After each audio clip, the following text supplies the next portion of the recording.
1 minus 5 bracket 1 minus 5 is equal what?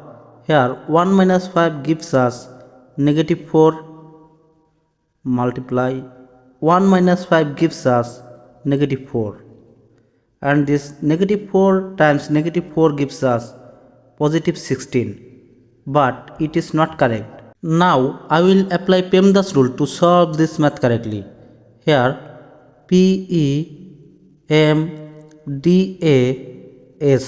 PEMDAS.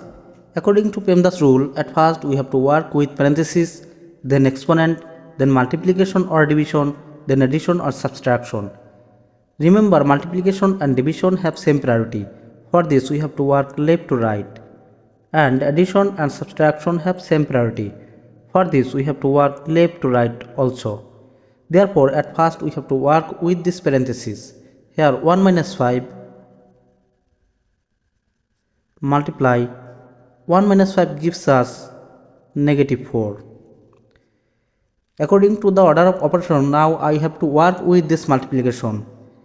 Here 1, this negative 5 times negative 4 gives us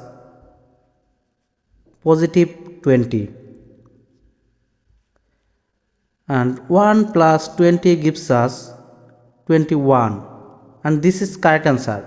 Thanks for watching the video. Please like, comment, share and subscribe.